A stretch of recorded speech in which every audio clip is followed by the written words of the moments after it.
Shalom peuple de Dieu, je rends grâce à Dieu pour toutes choses, pour ses bienfaits et pour sa gloire qu'il ne cesse d'accomplir dans ta vie, dans ma vie, et pour son amour incommensurable pour nous les hommes. Vous savez, chacun sa définition de ce que c'est que la réussite. Il y en a qui s'appuient sur les chars, il y en a qui s'appuient sur les chevaux, il y en a qui s'appuient sur les bâtisses, qui s'appuient sur ci ou sur ça, mais nous nous appuyons sur l'Éternel. Pourquoi nous nous appuyons sur l'Éternel? Parce que réussir, c'est avoir Jésus-Christ. Une vie où le Christ est établi signifie que nous avons réussi à tout égard. Cependant, réussir, c'est quoi?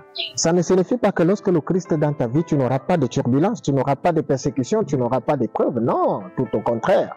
C'est même là où ça va s'accentuer, c'est même là où ça va doubler d'efforts.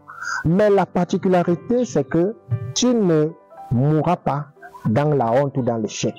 Parce que là où le Christ se trouve, une vie où le Christ est établi est une vie de bénédiction. La bénédiction, c'est quoi? La bénédiction, ce n'est pas d'aller d'échec de succès en succès. La bénédiction, c'est de pouvoir se relever face aux échecs. Il y a des gens, lorsqu'ils sont face à des situations, ils ont peur. Chacun de nous ne veut pas avoir des difficultés. Tout le monde aimerait avoir une vie tranquille. Là où il se lève, il n'a pas de situation, il dort, il vieillit, il fait ces choses, il ne veut pas avoir affaire aux épreuves. Mais rassurez-vous, c'est le partage des hommes, c'est notre partage. Nous devons toujours faire face aux épreuves parce que c'est dans l'adversité et au milieu des épreuves que nous sommes établis comme enfants de Dieu. Ceci étant, moi c'est le prophète Daniel Bokam à votre service. Aujourd'hui, je viens pour t'entretenir de la part de notre Seigneur sur un sujet que tu sembles maîtriser, sur un sujet qui est connu et que chacun de nous à son niveau se réconforte dans ce message, à savoir le Saint-Esprit. Quel est son rôle? C'est quoi le rôle du Saint-Esprit dans la vie de tout enfant de Dieu? Parce qu'il faudrait bien nuancer, il y a chrétien et il y a enfant de Dieu. Un chrétien n'est pas forcément rempli du Saint-Esprit. Mais un enfant de Dieu, quand on parle déjà d'enfant de Dieu, on parle de quelqu'un qui est impacté, quelqu'un en qui le Saint-Esprit habite, quelqu'un qui sa vie ne dépend que du Saint-Esprit. Un chrétien est quelqu'un qui peut se lever le matin, qui peut méditer sa parole aujourd'hui, qui peut aller dans des assemblées, qui peut prier, qui peut gêner, mais qui reste incrédule, mais qui reste hypocrite, mais qui reste méchant. D'ailleurs, n'avons-nous pas autour de nous, ou certains parmi nous, ne faisons-nous pas ça? Nous prétendons prier Dieu alors que nous avons des cas incrédules et hypocrites. Alors aujourd'hui, il est important pour nous de pouvoir nous situer et de nous fixer définitivement sur ce qu'est le Saint-Esprit et quel est le rôle du Saint-Esprit. Comment reconnaître que j'ai le Saint-Esprit et comment est-ce qu'il se manifeste? Alors, je vais vous inviter sans transition dans le livre de Jean chapitre 16 du 13e au 14e verset. Jean chapitre 16 du 13e au 14e verset. En voici la teneur.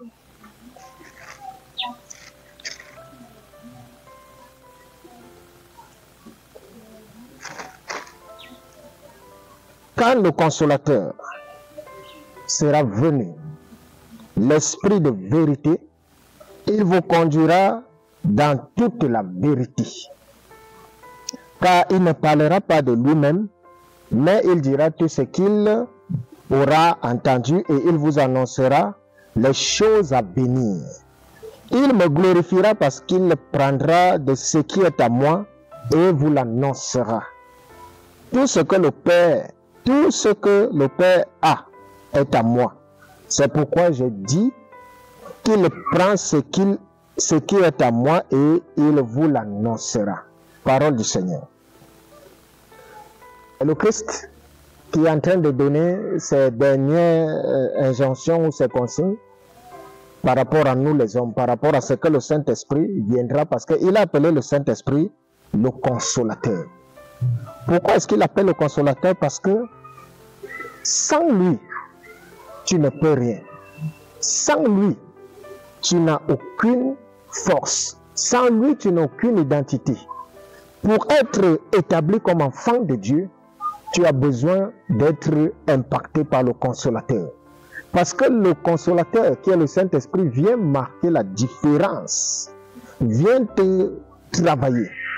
vient pour t'établir et vient faire de toi un enfant de Dieu. Alors, le rôle que le Saint-Esprit joue dans la vie de chacun d'entre nous, c'est que il vient transformer nos vies. Comment est-ce qu'il vient transformer nos vies? Il vient transformer nos vies lorsqu'il trouve une vie non établie. Ça voudrait dire quoi? Ça voudrait dire que il y a des gens, pas des gens, notre nature humaine voudrait que nous avons tous des tares, nous avons tous des faiblesses, nous avons tous des défauts. Et dans cette grande, je vais appeler ça quoi? Dans ce grand lot, chacun de nous se retrouve dans des limitations. Et tous ces esprits-là ont un rôle particulier, c'est qu'ils font la guerre à l'esprit. C'est eux qui nous soumettent et c'est eux qui nous passent le temps à nous rabaisser, à nous ridiculiser. Alors, pour être enfant de Dieu, tu ne peux pas prétendre être enfant de Dieu de par toi-même. Pour être enfant de Dieu, tu as besoin du support du Saint-Esprit. Parce que c'est lui qui vient donc, par sa présence dans ta vie, te donner la force. Le rôle du Saint-Esprit nous établit comme enfants de Dieu. Comment? Vous savez, nous sommes remplis de beaucoup d'esprits qui nous éloignent de la présence de Dieu. La première chose que le Saint-Esprit établit et met dans la vie d'un serviteur, d'un enfant de Dieu, c'est l'assurance. C'est la première chose. Il te rassure. Il doit te rassurer que Jésus-Christ est Seigneur. Et lorsqu'il te rassure, il te donne la force de maintenir cette position, de camper sur cette posture. Pourquoi? Parce que si ce n'est que par toi-même, tu ne peux pas. Voilà pourquoi lorsque les disciples, parce qu'ils étaient disciples, quand ils marchaient, parce qu'ils marchaient avec Christ, ils étaient encore remplis de doutes. Les démonstrations, les illustrations sont légion. Lorsqu'ils se sont retrouvés, quand le Christ était en train de venir marchant sur l'eau, ils ont commencé à avoir peur et en criant, c'est un fantôme. Alors qu'ils marchent avec le divin, mais ils avaient peur. Alors quand le Christ dormait sur la barque, et que la barque était pleine, mouillée, les vents impétueux ont commencé à se manifester, qu'est-ce qui s'est passé? Ils ont eu peur. Ils ont eu peur de quoi? De mourir. Ils ont eu peur de l'épreuve. Lorsque le Christ fut arrêté, ils ont tous fui et l'ont abandonné. Lorsque le Christ disait à Judas, autant pour moi, à Pierre, ce soir, avant que le coq n'ait chanté 3 fois tu m'auras renié, ce n'est pas qu'il était en train de faire une prophétie, mais il disait à Pierre que vous n'êtes pas encore établi pour pouvoir supporter cette œuvre. Et lorsque ça s'est passé, Pierre, quand il a regardé le Christ, il a eu de l'amertume et s'est dit, ah, c'est moi qui viens de renier le Christ. Alors, ils étaient dans la peur, alors ils étaient dans le doute, alors ils étaient dans la limitation, alors qu'ils marchaient avec le divin. Cependant, regardez le changement de fréquence. Lorsqu'ils deviennent apôtres, après avoir reçu le Saint-Esprit, lorsqu'ils ont été établis, lorsqu'ils ont reçu maintenant le Saint-Esprit en eux, comment est-ce qu'ils ont commencé à se comporter? Les apôtres ont eu une subite assurance. Ils n'avaient plus peur de la mort. Ils étaient prêts à sacrifier leur vie pour la vérité. Et ils étaient prêts, au détriment de tout ce que les hommes pouvaient leur porter. Ils ont dit, nous avons été témoins de la mort et de la résurrection de Christ. Qu'est-ce qui les a donné cette force? C'est le consolateur. Ça voudrait dire que le Saint-Esprit, le rôle qu'il amène dans ta vie, c'est que il te donne l'assurance. Dans cette assurance, peu importe ce que les gens vont penser autour de toi, tant que tu sais que tu es en communion avec le Seigneur, tu ne vas pas te soucier parce que oui, c'est un grand problème. Il y a des gens qui ont peur de leur foi, qui ont peur de s'assumer parce qu'ils ont peur du regard des voisins, ils ont peur du qu'en dira-t-on. Il y a des gens même qui sont dans la religion, mais qui sont des hypocrites. Pourquoi sont-ils hypocrites? Parce qu'ils veulent paraître devant les hommes.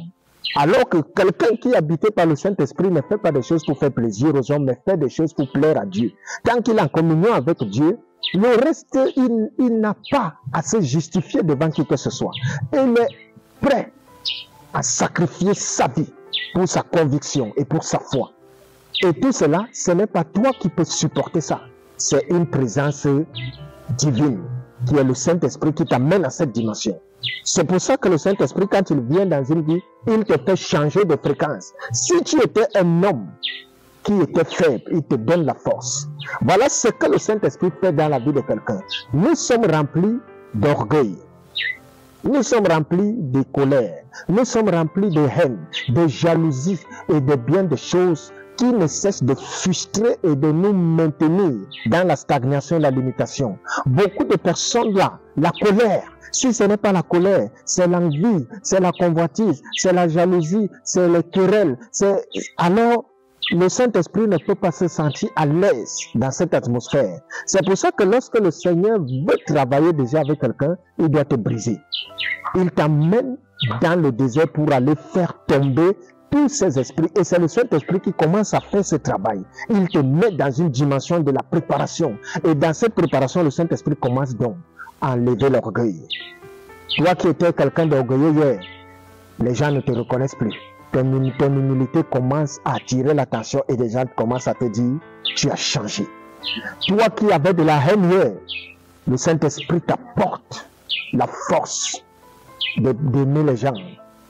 Parce qu'il y a deux entités suprêmes dans la vie de tout enfant de Dieu. Et si tu ne les as pas, tu ne peux pas être connecté dans le partage du Saint-Esprit. Écoutez-moi bien, il y a deux entités suprêmes dans la vie de tout enfant de Dieu. Si tu ne les as pas, tu ne peux pas être connecté dans le partage et la grâce divine.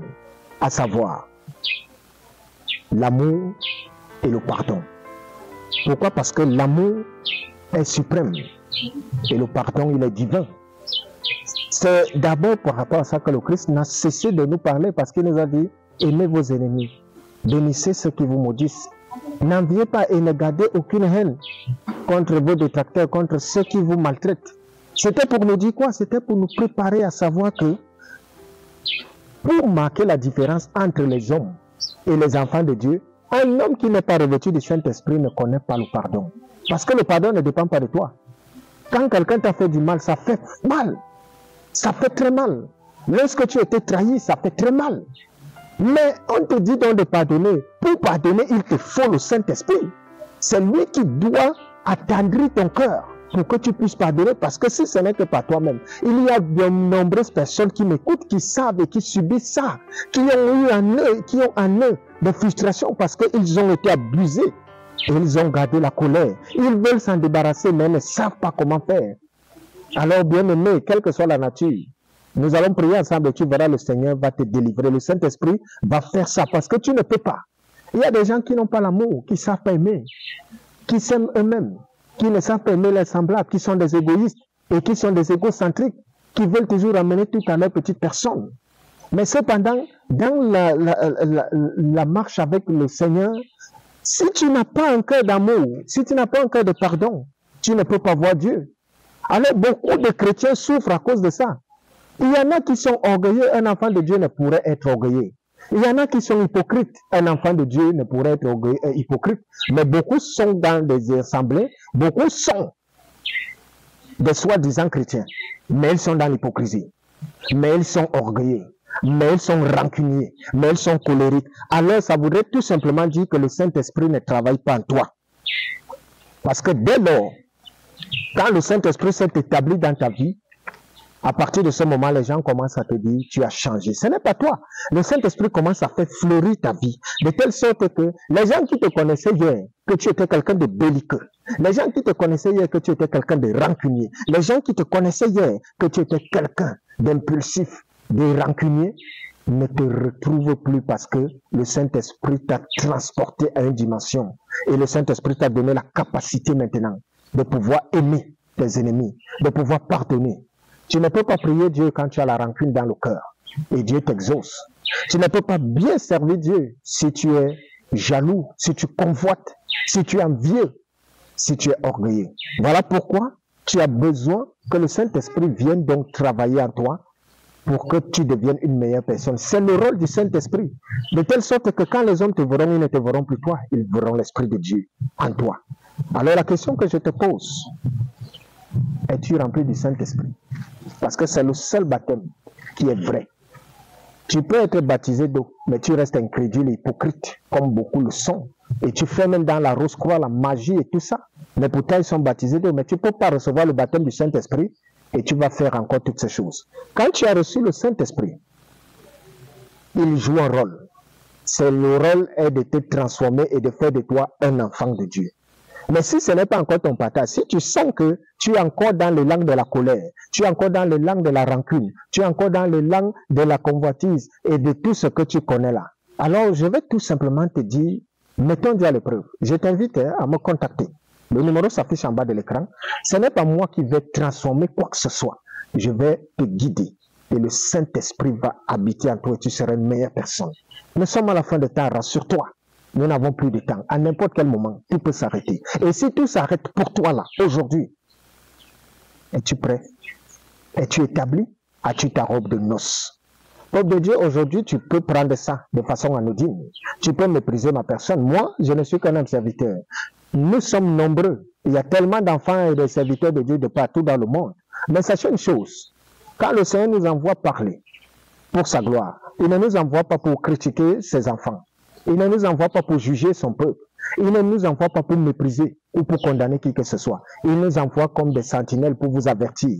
Et à partir du moment où nous venons vous avertir, c'est pour que chacun n'ait plus un motif sur lequel il s'appuiera pour dire que je ne savais pas. Il faudrait éviter de dire si je savais ou si j'avais su. Car à la lumière de toutes choses, la fin du monde est enclenchée. Et mon souci à moi, c'est que tu sauves ton âme pour la vie éternelle. Que le Seigneur nous bénisse tous et que sa grâce soit notre partage. Surtout, ne t'abonne pas de partager la bonne parole de Dieu. Et s'il y a un souci, le numéro s'affiche en bas de l'écran. Tu peux me contacter pour une causerie. Et seule la gloire du Seigneur se fera. Et je dis shalom à tous. Bye bye.